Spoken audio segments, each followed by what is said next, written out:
Vamos tomando asiento. Sí. Llevo, llevo un rato aquí hablando solo. ¿Nos vamos a ir sentando, porfa?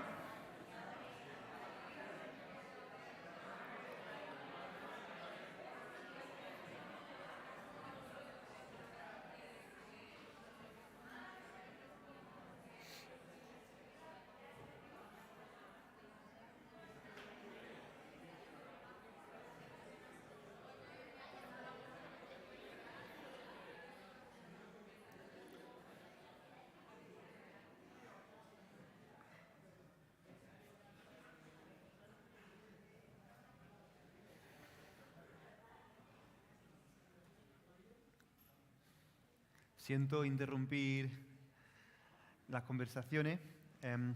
Bueno, como decía Gonzalo, estás en tu casa. Espero que si es la primera vez que estás entre nosotros, como siempre decimos, que estés en tu casa, te sientas bien y ya seas creyente, no lo seas, pues que este sea un lugar y un momento en el que puedas sentirte acogido. Y me gustaría empezar hoy haciendo una pregunta, un poco, no sé si pega después de del ambiente que había, pero la voy a hacer. Y es, ¿cuál ha sido la situación más difícil que has vivido quizás en los 2 últimos años? No tenéis que responder, pero sí podéis pensar. Probablemente luego en los grupos pequeños, si algunos grupos todavía siguen en casa, que no lo sé,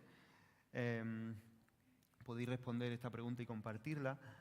Pero no sé, igual te vienen a la mente pues, enfermedad o la muerte de alguien querido, o alguna separación, o toda la movida de la pandemia, o bullying, no sé, o soledad, o paro, no lo sé, te pueden venir muchas cosas.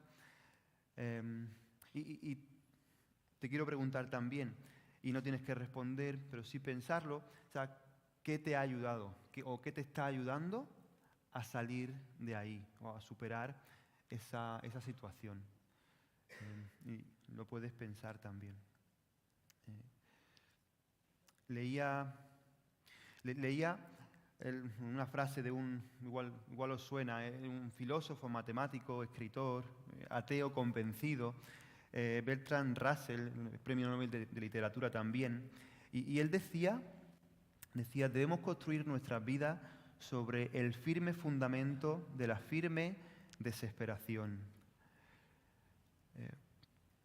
Y la verdad es que en estos meses o en este tiempo que estamos viviendo, cada vez que uno abre un periódico o que enciende la radio o que va a una gasolinera o que, no sé, que va a comprar aceite para hacerte unas patatas fritas en casa, la sensación de falta de esperanza, no sé si la estáis viviendo, pero está muy presente. Yo personalmente, en muchas de mis conversaciones con amigos, con conocidos, desde hace 2 años quizá con mucha más fuerza, ¿no? Cuando nos dimos cuenta de que la pandemia pues, iba para largo y que era una cosa seria, hasta hoy, que bueno, miramos hacia Ucrania y nos dan ganas de llorar, ¿no? Miramos, ahora cada vez se habla más del Banco Central, o vamos a echar gasolina, como decía, o a pagar la luz, o a comprar. Todo tiene un tono, todas esas conversaciones tienen un tono raro en cuanto a eso.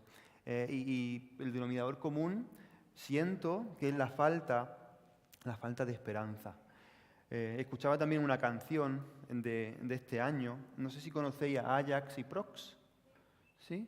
Son raperos de aquí de Granada, del Albaicín. Son particulares, pero tienen una canción de este año que se llama Esperanza. No sé si la habéis oído. La escuchaba y después leía la letra y dice, hablando de la esperanza, dice, cuando algo falla, pienso en ti, esperanza, tú no te rías más de mí. Bueno, no sé si puedes poner una base de rap, pero mejor no, porque no suena igual, ¿verdad? Esperanza, me vas a abandonar, en esta mala racha de verdad me dejará. Vuelve. Bueno, la canción es muy larga, ¿no? Pero está escrita en ese tono. Y es curioso porque ellos tienen 20 y pico años, son de una generación joven, pero también hablando con muchos de los padres, o con algunos padres del cole, que son de una generación mayor, tengo la misma sensación. De hecho, algunos amigos de esa generación se definen a sí mismos como colapsistas. No sé si entendéis la palabra, pero ellos creen que el mundo tal y como lo conocemos ahora mismo, como lo estamos viviendo, va a colapsar muy pronto, que no hay ningún remedio, que no hay ninguna esperanza, y firmarían lo que decía este hombre, Bertrand Russell, construir su vida sobre el firme fundamento de la firme desesperación. Y ahora, la pregunta para nosotros es, ¿cómo podemos vivir y cómo debemos vivir como creyentes, como seguidores de Jesús, en medio de una generación a la que le cuesta mucho mirar hacia adelante, mirar al futuro y vivir el presente con esperanza? ¿Cómo podemos vivir, cómo podemos ser discípulos de Jesús en medio de esa situación, ¿no? Y bueno, durante las próximas 5 semanas vamos a estar en una serie en la que intentaremos acercarnos a esas preguntas. La hemos llamado Esperanza en un mundo complejo. No sé si hay algo por ahí. Y la idea es poder acampar en la primera carta que Pedro, el seguidor de Jesús, el discípulo de Jesús, le escribió a algunas pequeñas comunidades cristianos que vivían en lo que hoy es Turquía, en el siglo I, ¿vale? Siglo I, Turquía, comunidades pequeñas de cristianos, y Pedro desde Roma le escribe una carta. Turquía en esa época era parte también del Imperio Romano. Y es una carta, y lo vamos a ir viendo, que está muy marcada por el deseo de Pedro de ver a los cristianos en Turquía, o sea, viviendo vidas llenas de fe, vidas llenas de esperanza, en medio de situaciones muy complicadas. Y conforme lo vayamos leyendo en cada celebración, pero también en casa, y os animo a hacerlo, vamos a ir descubriendo pues, como palabras como fe, palabras como esperanza, palabras como sufrimiento, se repiten una y otra vez. Como decía, os animo mucho a leer la carta durante hasta julio, durante estas 5 semanas, y aprovechar pues juntos en lo que aquí reflexionamos, y poder crear también otras conversaciones en torno a lo que Pedro escribió. Me gustaría empezar leyendo los primeros versículos de la carta. Hoy nos vamos a asomar solamente al capítulo 1, y dice así, si no tenéis Biblia, hay alguna Biblia en las mesas, la página es la 712, si tenéis una Biblia como esta, ¿vale? Dice así, Pedro, apóstol de Jesucristo, a los elegidos, extranjeros dispersos en el Ponto, Galacia, Capadocia, Asia y Bitinia. Eso eran provincias romanas en lo que hoy es Turquía. Según la previsión de Dios el Padre, mediante la obra santificadora del Espíritu, para obedecer a Jesucristo y ser redimidos por su sangre. Que abunden en vosotros la gracia y la paz. Alabado sea Dios, Padre de nuestro Señor Jesucristo. Por su gran misericordia nos ha hecho nacer de nuevo mediante la resurrección de Jesucristo, para que tengamos una esperanza viva y recibamos una herencia indestructible, incontaminada e inmarchitable. Tal herencia está reservada en el cielo para vosotros, a quienes el poder de Dios protege mediante la fe hasta que llegue la salvación que se ha de revelar en los últimos tiempos. Y voy a leer hasta ahí, porque si no, hoy no nos da tiempo de avanzar. Pero hay 2 palabras con las que Pedro describe a esta gente que vivía en Turquía, que tienen mucho significado. Y Pedro empieza describiéndoles así y con la intención de recordarles quiénes son. La primera que usa, y la podéis ver, dice que son los elegidos de Dios. Y es curioso porque desde cuando leemos toda la Biblia, desde Génesis, particularmente Génesis 12, por ejemplo, donde Dios llama a Abraham, o Dios elige a Abraham, y desde ahí en adelante está claro que cada vez que Dios llama a alguien o elige a alguien, es para bendecirle y luego para que esa persona o ese pueblo sea un canal de bendición también. O sea, dice, cuando llama a Abraham, te bendeciré y tú serás una bendición. Hablábamos de eso hace algunos meses. Y ahora Pedro, escribiendo a estos primeros cristianos de Turquía, que muchos de ellos ni siquiera eran judíos, no eran judíos de nacimiento, Pedro, llamándole así, les sitúa dentro de la gran historia de Dios. Ellos ahora son parte de las intenciones de Dios para bendecir al mundo. Él los ha llamado, son sus elegidos para bendecir. Y en segundo lugar usa otra palabra, la palabra extranjero, o también luego usa la palabra exiliado más adelante. Y es curioso porque aquí Pedro les recuerda, bueno, no sé si conocéis toda la historia del Antiguo Testamento, pero hay una gran tragedia en el Antiguo Testamento, es cuando el pueblo de Israel, cuando los judíos pierden su tierra y son llevados al exilio a Babilonia, ¿no? Toda la cultura judía está marcada por ese momento. Y es curioso porque al principio la única esperanza que esa gente tenía era volver pronto, cuanto antes mejor. Pero Dios llamó a algunos profetas que les dijeron que la mayoría de ellos no iban a volver. De hecho, estuvieron allí 70 años, ¿no? Sino que tenían que seguir viviendo allí de una forma distinta, siendo una bendición para ese lugar al que el Señor les había llevado. Y es curioso porque existe un paralelismo entre esta carta que Pedro le escribe a los cristianos en Turquía en el siglo I con otra carta que siglos antes el profeta Jeremías escribió a los judíos que estaban exiliados en Babilonia. Os sonará, y está en Jeremías capítulo 29, y es una carta en la que Jeremías anima al pueblo a bendecir Babilonia. Dice, buscad el bienestar de la ciudad a la que el Señor os ha llevado. Y les recuerda que Dios sigue teniendo planes de bien, de bienestar y de esperanza para ellos, aunque ahora están allí. Y Pedro usa esas mismas imágenes para recordarle a estos primeros cristianos en Turquía esas mismas cosas que Jeremías ya le había dicho al pueblo a los judíos, ¿no?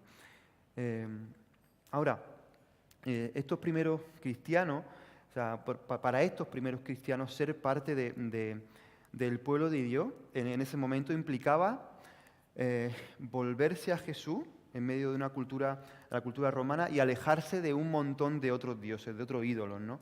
Y eso tenía consecuencias en su vida, en su día a día, porque al hacerlo se convertían en el centro de las acusaciones, de las críticas de sus vecinos, sus compañeros de trabajo.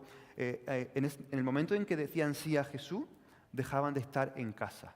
O sea, se convertían en extranjeros en su propia tierra. Y es interesante porque la persecución todavía no era sistemática, no era algo. Luego más tarde sí que llegó una persecución mucho más bestia a los cristianos, pero ahora tenía esa forma de rechazo social, de abuso, de calumnia. De hecho, y no sé, Felipe, si lo puedes poner, pero esto es un graffiti. A Kevin le gusta mucho los graffiti. No sé si sabes quién lo hizo, pero es un graffiti que encontraron en Roma, en el barrio del Palatino, en el siglo I. Y no sé si acertáis un poco a ver el dibujo, pero es una cruz en la que hay un hombre con cabeza de burro crucificado y luego alguien con la mano levantada como adorando. Y lo que pone ahí en esa letra es Alejandro adorando a su Dios. Y la mayoría de los expertos están de acuerdo en que es un graffiti, un dibujo que era una burla de parte de los romanos hacia los primeros cristianos que vivían en Roma. Hoy probablemente no tenemos este tipo de grafitis, pero sí podemos ver otras formas en las que también hoy a los cristianos se nos puede marginar, pero ahora hablaremos de eso. Ahora, el problema para esta pequeña, ¿lo puedes quitar? Para estos cristianos y estas pequeñas comunidades en Turquía no era solo pues, que estaban desanimadas por la dificultad. Cuando leemos el tono con el que Pedro escribe, queda claro que para muchos la lucha era por su fe, o sea, por su fe, por el poder seguir viviendo un estilo de vida cristiano, porque muchos de ellos estaban a punto de abandonar su fe. Y Pedro es quizá la mejor persona para escribirle a alguien que está en ese momento, porque Pedro entiende perfectamente su situación. Él sabe de hecho, como mejor que nadie, lo que están viviendo, porque él lo había vivido en sus propias carnes, ¿no? No sé si os acordáis del momento en el que en el que Pedro niega a Jesús. O sea, en el momento de la verdad, cuando empieza a sentir algo de rechazo, niega que ni siquiera conociera a Jesús, ¿no? Así que, en un sentido, él sabía cómo se podían sentir, y sabiendo quiénes son en Jesús, sabiendo cómo se sienten, él quiere ayudarle a entender lo que están viviendo y animarles también a seguir adelante con la esperanza siempre puesta en Jesús. Así que les recuerda, como hemos visto, que son extranjeros y que son exiliados. Y como veremos, esto no va a ser una excusa para formar un gueto y aislarse de la sociedad. Todo lo contrario. De hecho, cuando vemos toda la historia del pueblo de Dios, ¿no? Toda la historia está marcada por el exilio, como hemos visto, desde Abraham hasta Jesús, pasando por Babilonia. El pueblo de Dios siempre ha vivido lejos de casa, en un sentido, ¿no? Así que desde lejos de casa podemos entender mucho mejor lo que Pedro le estaba diciendo. Pero o sea, hay algo importante que él también les quiere decir, y es que aunque estén lejos de casa, Dios siempre ha estado o iba a estar con su pueblo. Dios siempre va a llevar a cabo el plan que tiene para ellos. O sea, ellos solamente tienen que confiar en Dios, tienen que ser canales de su bendición por donde Dios los lleva, ya sea de camino a la tierra prometida o en Babilonia, o como esta gente ahora en Turquía en el siglo I. Pero Dios va a seguir siendo su Dios, ellos van a seguir siendo su pueblo, y Pedro les está recordando que Dios les ha elegido y los ha esparcido por el mundo para bendecir a todas las provincias del imperio, ¿no? Y en este caso a las de Turquía. Ahora, ya tenemos un poco un esquema, una imagen, ¿no? de por qué por qué Pedro le escribe. Y ahora me gustaría que pudiésemos hacer un puente a nuestra realidad, a Granada en el siglo XXI. Intentar ponernos unas gafas que nos ayuden a leer y aplicarnos hoy Primera de Pedro. O sea, no solo en las celebraciones o en las reflexiones que tengamos aquí, sino conforme podamos ir leyendo la carta. Y lo primero que hay que decir es que, bueno, o sea, nosotros no vivimos una persecución o un rechazo social al nivel que probablemente esta gente estaba viviendo. Sí que podemos sentirnos en muchos momentos como extranjeros o como marginados en nuestra propia cultura, en nuestro propio país, en el trabajo, en nuestro barrio, pero al mismo tiempo podemos y debemos ser una fuente de bendición y un canal para compartir la gracia y el amor de Dios donde Él nos haya puesto, ¿no? Así que, sea como sea, Dios nos llama a ser extranjeros, pero al mismo tiempo a estar presente y a bendecir a nuestro contexto. Y es curioso, es bueno que recordemos que, o sea, no solo Primera de Pedro, pero todo el Nuevo Testamento se escribió por cristianos que vivían en los márgenes de su cultura. O sea, pero que entendieron que Dios los llamaba a bendecir su ciudad o el lugar en el que los había puesto desde esa posición de minoría y marginal también, ¿no? Igual que hoy. O sea, nosotros hoy, igual que en el siglo I, vivimos en los márgenes de nuestra cultura, aunque se supone que Occidente es heredera de una cultura judio-cristiana, pero a día de hoy no somos una cultura cristiana. Y el cristianismo está en los márgenes de la sociedad, somos una minoría. Pero desde la periferia, desde el margen de la cultura, es el mejor lugar para redescubrir el llamamiento que Dios nos hace para ser bendición a esta ciudad. Y todo el Nuevo Testamento nos habla de esa realidad, ¿no? Igual que en los días de Pedro estamos esparcidos, seguramente puede que seas el único creyente en tu trabajo, o el único creyente en tu barrio seguramente, pero esos son los lugares en los que hoy Dios te llama a marcar una diferencia y a ser una bendición. Así que ese es el marco en el que nos gustaría que pudiésemos leer y entender esta carta para aplicárnosla. Y de ese marco sale una pregunta también, y es, bueno, ¿de qué forma entonces podemos bendecir hoy a nuestra ciudad si somos una minoría que vive un poco al margen muchas veces, ¿no? Si ni siquiera nos escuchan, si nos toman por locos, si no nos toman en serio? O sea, ¿qué podemos hacer, ¿no? Y creo que aquí Pedro nos va a traer algunas palabras que nos van a ayudar a entender eso. De hecho, Pedro de alguna forma sugiere que la esperanza viva que hemos leído, que tenemos en Jesús, la esperanza con la que como creyentes nos enfrentamos a las dificultades que tenemos, esa forma de enfrentarnos tiene un valor y brilla de una forma muy especial hacia afuera, porque nuestra sociedad necesita esperanza. Nuestra sociedad grita por esperanza. La gente necesita esperanza. Y no esperanza teórica, o sea, no unas charlas sobre cómo verle el lado positivo a las cosas. Necesitan ver la esperanza puesta a prueba. Necesitan ver personas que vivan su esperanza en el día a día. Necesitan ver la esperanza en acción, esperanza en medio del sufrimiento, esperanza en medio del bullying en clase, esperanza en medio de una crisis económica como la que se viene, en medio de una pandemia como de la que estamos saliendo. Y los cristianos, por muy pocos que seamos, por muy pequeños que nos veamos, por muy marginados que vivamos, estamos llamados a ser la reserva de esperanza de esta ciudad y de este mundo que está roto y que es muy complejo.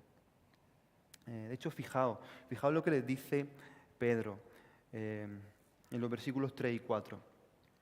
Él, de alguna forma, empieza dándole una ración pequeña pero muy concentrada del mensaje de Jesús para ellos y para el mundo. Dice, alabado sea Dios, Padre de nuestro Señor Jesucristo, que por su gran misericordia nos ha hecho nacer de nuevo mediante la resurrección de Jesucristo, para que tengamos una esperanza viva y recibamos una herencia indestructible, incontaminada e inmarchitable. Tal herencia está reservada en el cielo para vosotros. Una esperanza viva, dice Pedro. La esperanza está en el corazón de la fe cristiana. La esperanza es parte del ADN, de la esencia de la fe cristiana, porque nuestra vida es mucho más de lo que hemos sido, de lo que somos ahora. O sea, nuestra vida está marcada por lo que un día vamos a ser. Y la fe cristiana mira siempre hacia el futuro. El mensaje cristiano nos habla, nos promete una vida a la que todavía no hemos llegado, que ya estamos empezando a probar, pero que todavía no hemos llegado hasta ahí, y nos habla de cosas que no hemos alcanzado, pero que Dios nos promete por medio de Jesús. O sea, para entender bien la esperanza cristiana, tenemos que hacer un ejercicio, no sé si os gusta Regreso al Futuro. ¿Habéis visto Regreso al Futuro? 1, 2 y 3. ¿Sí? Martin McFly, el DeLorean. ¿Sí? ¿Alguien? Vale. O sea, te montas en el coche, te vas al futuro, al pasado. O sea, necesitamos, para entender bien la esperanza cristiana, necesitamos primero hacer un viaje hacia el pasado, concretamente a la resurrección, y ahora lo veremos, porque la base, el fundamento de nuestra esperanza está ahí. Después necesitamos mirar hacia el futuro, y lo veremos ahora, la herencia, la herencia que Jesús, que Dios Padre nos promete, y esa mirada hacia atrás para encontrar certeza, esa mirada hacia el futuro, proyectándonos hacia el futuro y viendo lo que nos espera, nos permite vivir el presente, el hoy, de una forma totalmente distinta y enfrentar la dificultad y el sufrimiento de una forma radicalmente diferente. O sea, Pedro nos dice que esa esperanza está viva. Vamos a mirar primero hacia el pasado. ¿Por qué dice que esa esperanza está viva? Porque la persona en la que está puesta nuestra esperanza está viva. O sea, si los cristianos nos reunimos hoy, domingo, es por un hecho único en la historia. Y es que Jesús resucitó. O sea, celebramos que Jesús está vivo. O sea, que venció la muerte, que resucitó al tercer día y que por eso nos puede dar vida y nos puede dar esperanza. Y porque Jesús está vivo, nosotros también estamos vivos. Nosotros también vivimos, ¿no? Y sabemos que podemos vivir mucho más de lo que hoy y de lo que en el pasado hemos vivido y de lo que hemos sido. De hecho, no Pedro, sino Pablo, en su primera carta a los corintios, a los cristianos que vivían en Corinto, pocos años después de la muerte de Jesús, Pablo le escribe y reconoce que si quitas la resurrección de la fe cristiana, es como si quitas una carta de un castillo de naipe. ¿Qué pasa? Se hunde, se cae. O sea, sin la resurrección no ocurrió. O sea, todo se derrumba. O sea, si Jesús no resucitó, dice Pablo, los cristianos, dice que damos pena, somos dignos de lástima. Y no se queda, dice que si Jesús no resucitó, somos unos mentirosos, porque estamos vendiendo humo. Si Jesús no resucitó, estamos vendiendo humo. Pero ¿sabéis? Por eso son buenas noticias. Porque la resurrección no es simplemente una experiencia personal, no es solamente una idea, una filosofía, fue un evento histórico, fue algo público. Y podemos investigarlo y podemos descubrir si es verdad o no es verdad. De hecho, muchas religiones, muchos sistemas de pensamiento se basan en un sistema de ideas, un sistema filosófico. Te dice lo que tienes que pensar, o hay otros que se basan en un sistema de moral, te dice lo que tienes que hacer. Hay otros que te dicen lo que tienes que sentir, un sistema de experiencia, pero ninguna de esas cosas es objetiva. O sea, tú puedes decir, mira, yo estoy de acuerdo con tu filosofía, o mira, no estoy de acuerdo, o me gusta tu moral, o no me gusta, o siento tu experiencia, o no la siento, pero no hay forma de demostrar que sean verdad. Pero el cristianismo es diferente, porque trata de Jesús, y no se basa solamente en lo que Jesús dijo, o en lo que Jesús sintió, sino se basa en lo que Jesús hizo. O sea, nuestra esperanza se basa en el hecho de que Jesús vino a este mundo, murió y resucitó. No es una idea, no es una filosofía, no es una emoción, son hechos. O sea, y la resurrección de Jesús es el fundamento de nuestra fe. Y yo te invito, si tienes dudas en cuanto a la resurrección, te invito a investigar. De hecho, hay personas que desde su ateísmo se han acercado a la resurrección y finalmente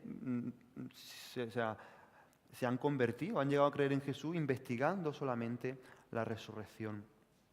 Y ya te animo, ya seas creyente o no lo seas, te animo a investigar la resurrección. Ahora, si Jesús resucitó, la muerte no es el final.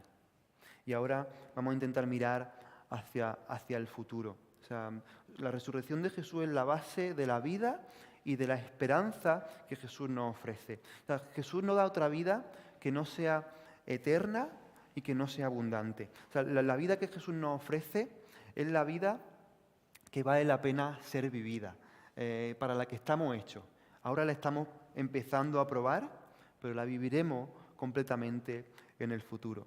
Y es interesante cuando Pedro intenta explicar cómo es esa esperanza viva, cómo es esa vida, no tiene más remedio que usar expresiones negativas. Fijaros,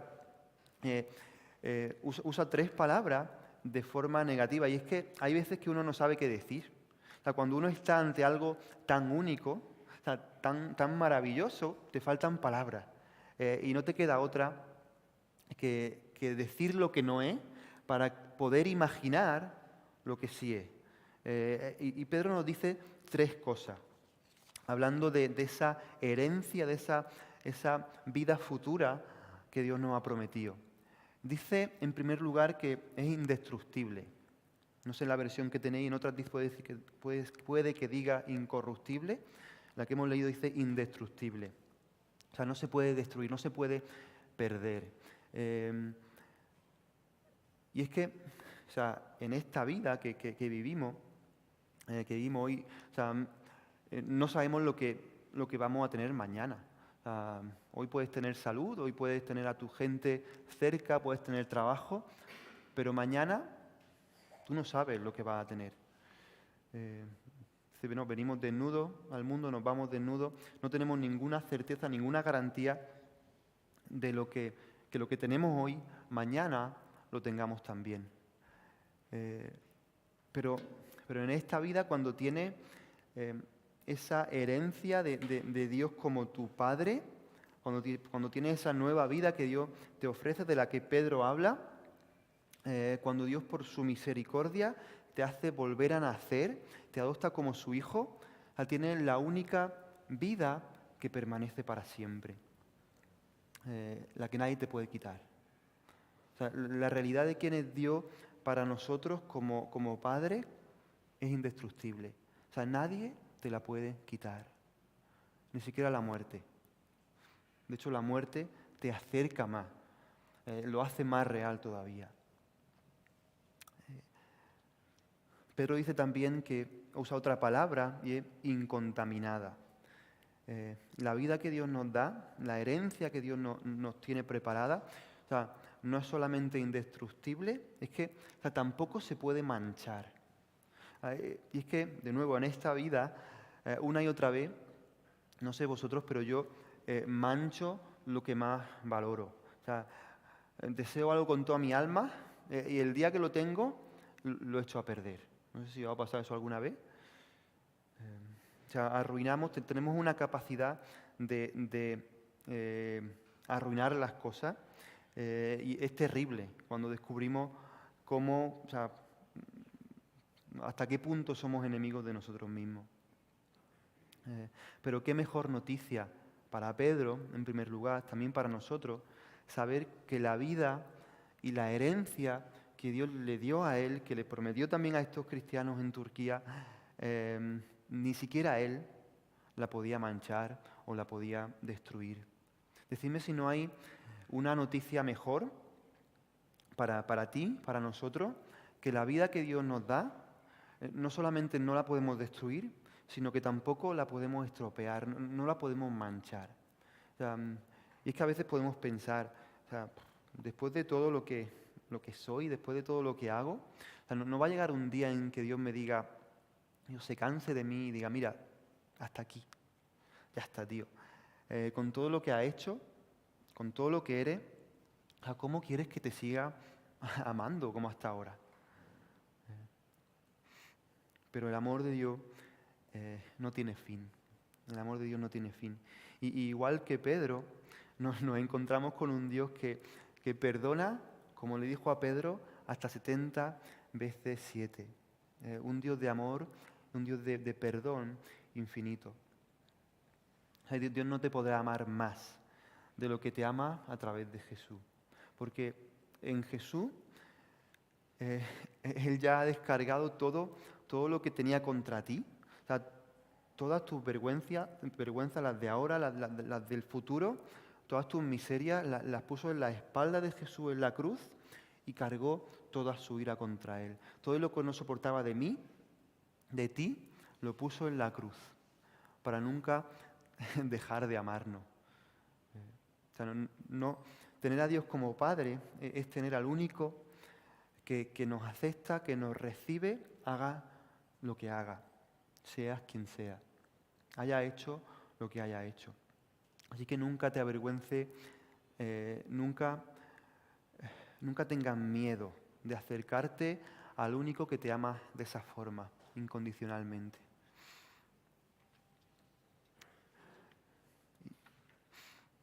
Una última palabra que Pedro usa, dice inmarchitable. Y diréis, bueno, ¿y eso qué significa, no? O sea, algo que no se puede marchitar. Y es que, de nuevo, en esta vida, no sé, pero todo lo bonito, todo lo maravilloso, parece que es demasiado corto. No sé si tenéis esa sensación. Hay veces que te ves cautivado por algo, no sé, escuchas una canción o una peli, lees una buena historia, te vas al campo y ves una puesta de sol o a la playa, pero qué poco dura, ¿verdad? Qué poco dura. Otras veces, no sé, te ves cautivado por una persona, te enamoras, ¿no? ¿Quién de aquí ha estado enamorado? ¿Podéis levantar la mano? ¿Sí? ¿Quién sigue enamorado? ¿A quién le gustaría estar enamorado? No pressure. Sin presión. ¿Cuánto tiempo dura? Dura poco también, ¿verdad? Un poco más que una peli, pero dura poco. Todo lo que nos asombra, todo lo que nos cautiva, dura muy poco. Pero la vida que Dios nos promete en Jesús no es solamente una herencia que no podemos perder, que no podemos manchar, es una herencia que siempre va a tener el poder, el potencial de asombrarnos, de cautivarnos. O sea, que hay en esta vida, que hay en la eternidad, que siempre te pueda sorprender. Nada excepto tener a Dios como Padre. Eso siempre va a ser una fuente de maravilla, de sorpresa, de asombro. O sea, eso, verle a Él, ver su belleza, ver su amor, es lo único que tiene el poder para asombrarnos y sorprendernos una y otra vez. Esa es la vida, la herencia que Dios nos promete, ¿no? Como dice el Salmo, un solo día con Dios vale más que 1000 lejos de Él. Ese es el tipo de vida que Él nos ofrece. Y esa es la esperanza viva que tenemos en Jesús. Esa es la herencia que tenemos en Dios como Padre. Nadie la puede destruir, nadie la puede manchar, ni siquiera tú. Y nunca va a perder el poder para asombrarnos, para sorprendernos. Ahora, empezábamos preguntándonos, ¿no? O sea, ¿de qué forma podemos bendecir a una sociedad que no tiene esperanza?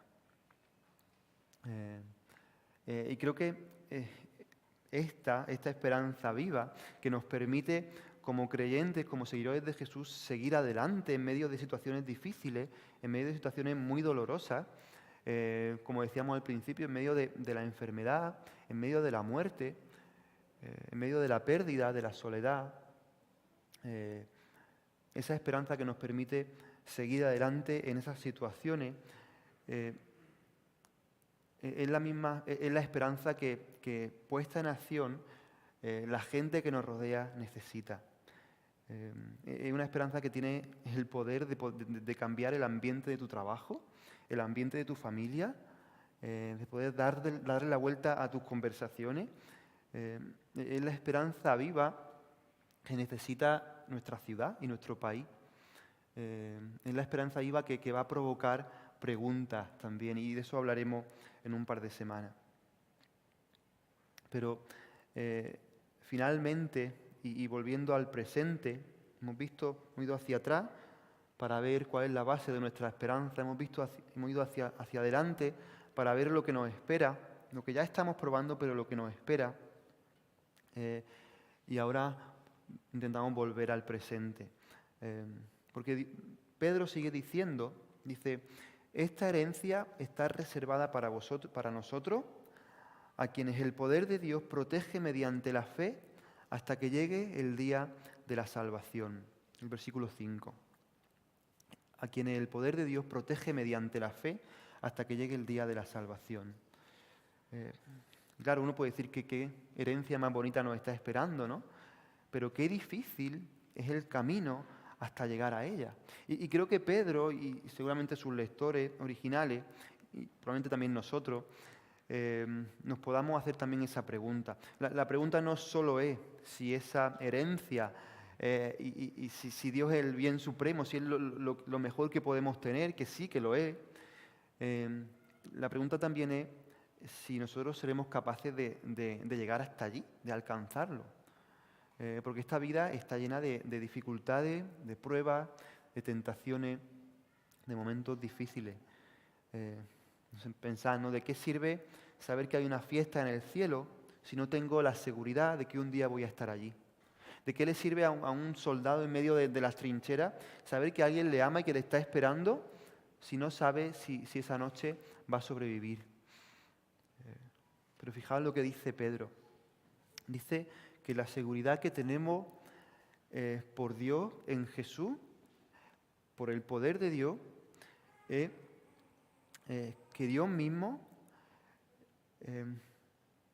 tiene reservada esa herencia para nosotros y que nos va a guardar por el camino para que lleguemos bien. No sé si me explico. Es un Dios que no solamente nos ama hasta tal punto de morir en la cruz, de resucitar, de ofrecernos una vida increíble y maravillosa, que como hemos dicho no podemos manchar, no podemos destruir, sino que coge y nos lleva de la mano. O sea, nos protege, nos guarda en el camino. Incluso si hace falta, en algunos momentos nos coge en brazos y nos lleva hasta llegar a casa. Esa es la forma en la que Dios obra.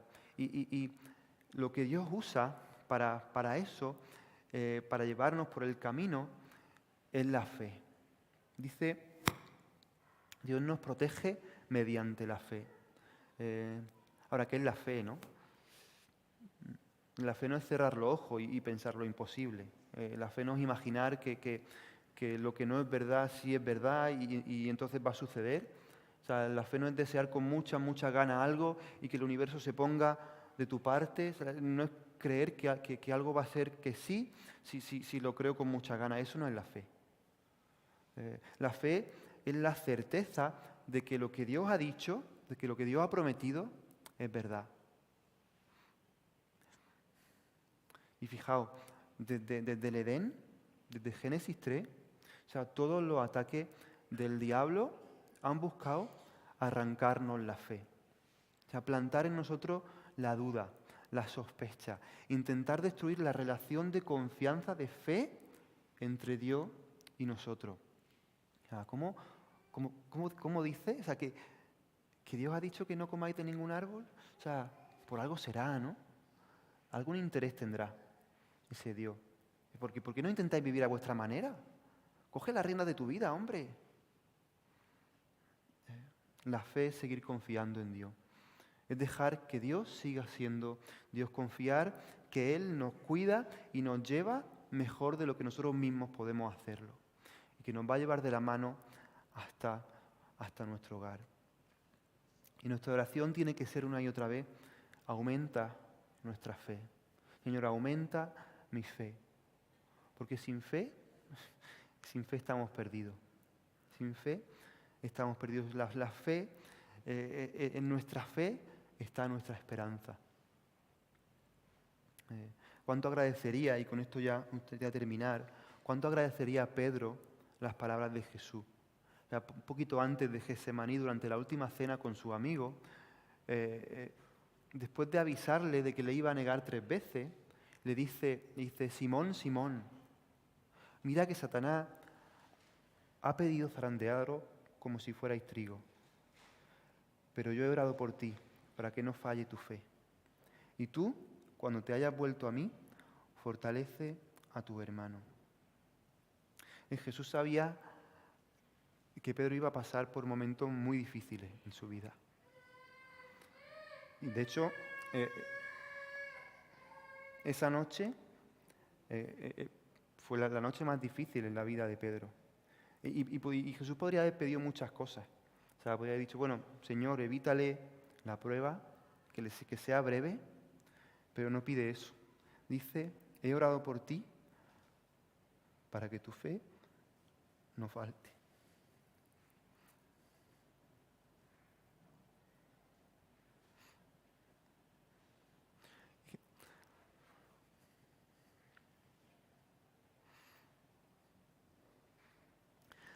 En momentos difíciles, la fe es lo más valioso que tenemos. Es el vínculo que nos mantiene unidos al Padre. La fe es tu mayor tesoro.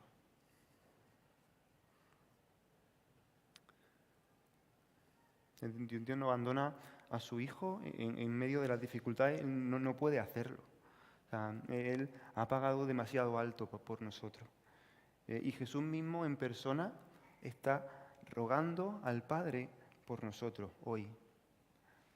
Yo he pedido por ti para que tu fe no falte. Vamos a orar.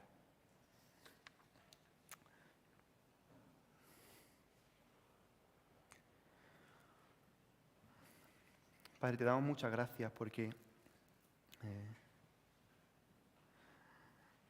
en medio de las dificultades, en medio de nuestras movidas, nuestros problemas,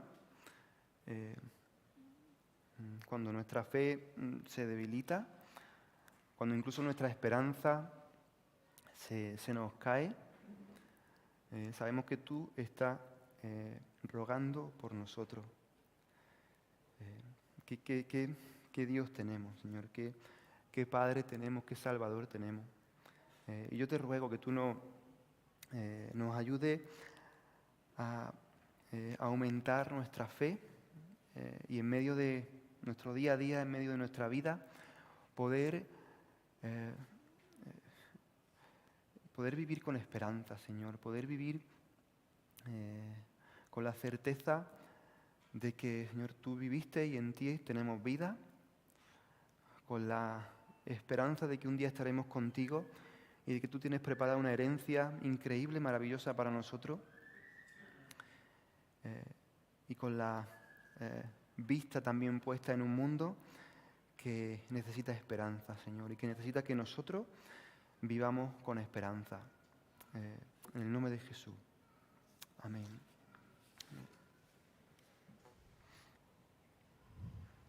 Bien, nos podemos poner de pie. Dios, te adoramos, te bendecimos, te exaltamos. Tú eres ese Dios creador del cielo y de la tierra. Tu palabra, lo que nos has hablado esta tarde, Señor, tiene poder. Y tú reinas con autoridad. Y hoy lo queremos declarar a través de este canto, que es una oración, Señor, que sea desde nuestro corazón hasta tu presencia.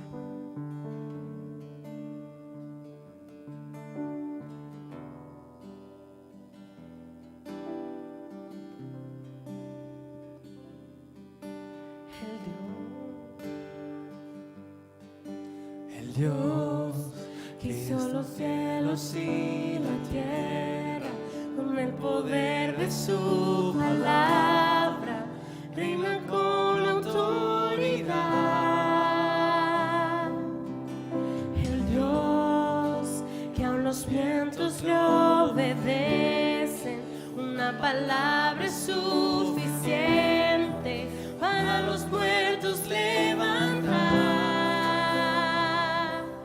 Nadie es como Él, oh gran yo soy. Tú eres el Dios que adoramos, todopoderoso y soberano, grande en misericordia y poder para salvar.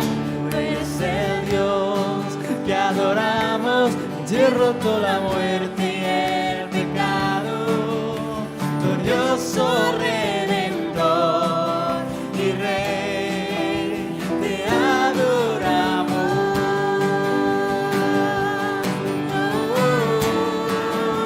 te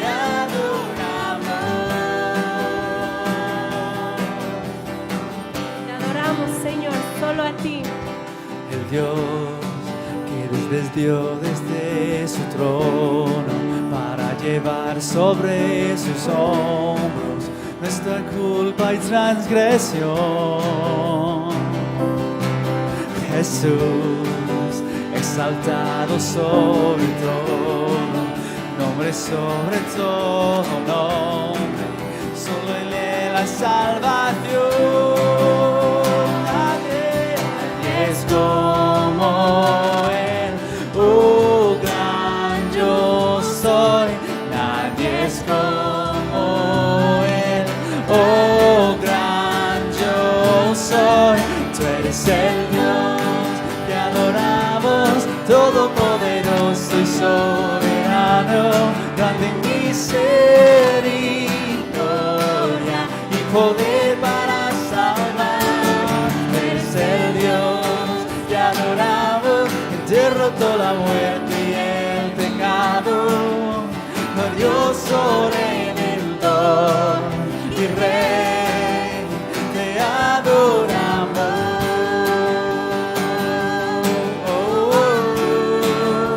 Te adoramos.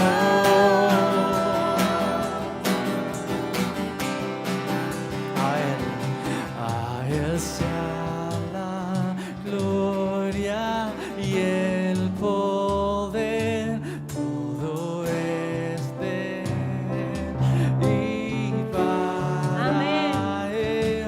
A Él sea la gloria y el poder, todo es de Él y para Él. Tú eres el Dios que adoramos, todopoderoso y soberano, grande en misericordia y poder para salvar. Tú eres el Dios que adoramos, que derrotó la muerte y el pecado, glorioso Redentor y Rey, te adoramos.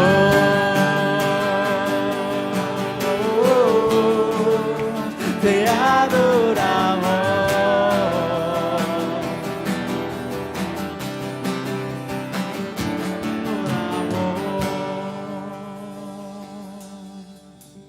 Amén. Amén. En este momento me gustaría invitaros a orar por la situación de Ucrania, la guerra, lo mucho que las personas que están ahí y fuera de ahí están necesitando la fe, la esperanza, el amor de Dios. Entonces, os invito a que oremos juntos por esta situación. Amén. Padre, en este momento, Señor, oramos por paz, por la tuya, Señor, la que sobrepasa todo entendimiento, la que nos has dejado, la que nos has dado tú, Señor, esa que viene de ti, Príncipe de paz. Hoy oramos por la guerra, la que sucede en Ucrania, Señor, y en otras partes también.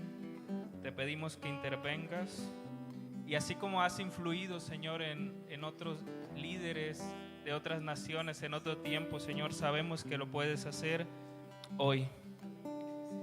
Te pedimos por el bien de esa tierra y también por el bien de la nuestra, que bendigas a los necesitados, los que están en su país y que no son refugiados, Señor, los que están ahí luchando. Te pedimos también por los refugiados que tienen necesidad, que están lejos de su tierra, iniciando una nueva vida, Señor, y todo lo que eso conlleva. Oramos por las consecuencias de la guerra, Señor, por la crisis derivada de ella, la inestabilidad económica, la subida de los precios, los recortes de las empresas, por los más vulnerables, Señor. Que no haga falta nada, que tú proveas, Padre. Oramos también por la iglesia en Ucrania, que podamos ser sensibles, Señor, a ellos. Guíalos con tu espíritu para que puedan ser luz en medio de tantas tinieblas, Señor, en este tiempo. Que puedan verte, que puedan afianzar su fe, su esperanza en ti, Señor, y puedan mostrar